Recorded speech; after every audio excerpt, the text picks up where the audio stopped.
মহারাজ, আপনি তো বিভিন্ন দেশে গেছেন, বিভিন্ন দেশে প্রচার করছেন। প্রভুপাদ এই বাঙালি সংস্কৃতিটাকে কিভাবে সারা বিশ্বে তুলে ধরেছে সেটা যদি একটু বলেন আমাদের। এটা তো বলার কোনো অপেক্ষা রাখে না। আমাদের মাননীয় প্রধানমন্ত্রী উনি যেখানেই যাচ্ছেন সেই দেশের মানুষ, মহিলারা শাড়ি পরে, পুরুষেরা ধুতি পরে, তারপরে তিলক করে, মালা হাতে নিয়ে কীর্তন করতে করতে ওনাকে স্বাগত জানাচ্ছে। এটার মাধ্যম দিয়ে তো আমরা বুঝতে পারছি শিল প্রভুপাদ পৃথিবীর জন্য কি করেছেন। অনেকে প্রশ্ন করেন প্রভুপাদ ভারতবর্ষের জন্য কি করলেন। বলে উনি যা করেছেন সেটা ভারতবর্ষেরই কার্য করেছেন। ভারতীয় সংস্কৃতি, সনাতন ধর্মকে সারা পৃথিবীতে পৌঁছে দিয়েছেন। এখন আমেরিকা, ইউরোপ, তারপরে অস্ট্রেলিয়া, আফ্রিকা, সমস্ত মহাদেশের লোকেরা এখন কৃষ্ণ নাম করছে। যারা কৃষ্ণ নাম তো দূরে কথা, কৃষ্ণকে তাই জানে না।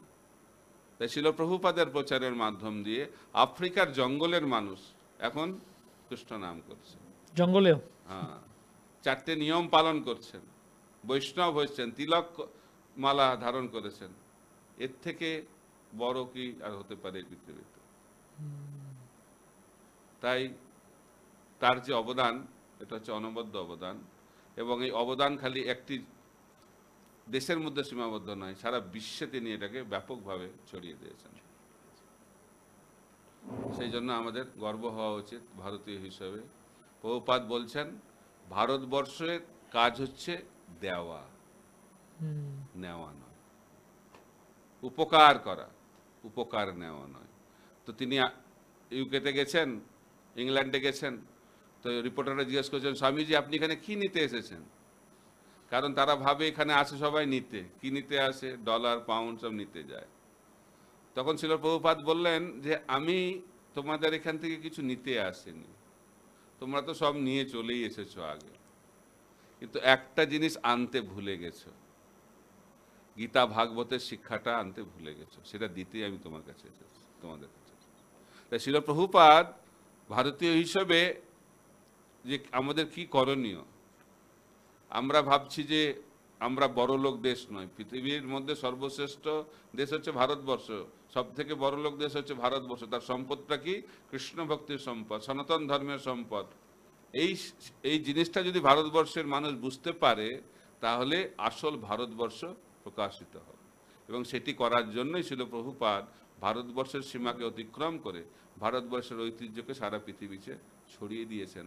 এবং এটি হচ্ছে একটি মহান গর্বের একটি বিষয়।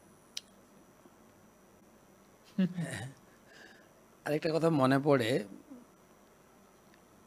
প্রভুপাদকে ওই সময় সাহায্য করার জন্য সব স্তরের লোক এসেছিল, সাহিত্যিক, বিজ্ঞানী, লয়ার, জাজ, তারপরে যেরকম আমাদের থৌডম দামোদর সিং বিজ্ঞানী, তারপরে সেই ধরনের ব্যক্তিত্ব যেরকম আমাদের সে সময় জয়পতাকা স্বামী মহারাজ, ভক্তিচরণ মহারাজ, সুভাষ স্বামী মহারাজ, সব লেভেলের লোক এসে প্রভুপাদের এই কার্যকলাপটাকে মানে অল্প সময়ের ভিতরে ব্যাপক হারে ছড়িয়ে গিয়েছিল। সে সময় ছিল হরিকেশ মহারাজের মতো ব্যক্তিত্ব, তারা যে যেভাবে কাজ করে এক একজন এক একটা দেশের দায়িত্ব নেই। প্রভুপাদের সংস্পর্শে কিছুদিনের জন্য এসছেন, যেরকম আমরা মোবাইল বা ল্যাপটপ চার্জ করি, প্রভুপাদের সঙ্গে কিছুক্ষণ কিছু দিন সেই চার্জে উদ্ভূত হয়ে তারাও এক একটা দেশকে কাঁপিয়েছেন। ইস্কন মন্দির প্রতিষ্ঠা করতে প্রভুপাদকে সহযোগিতা করেছেন।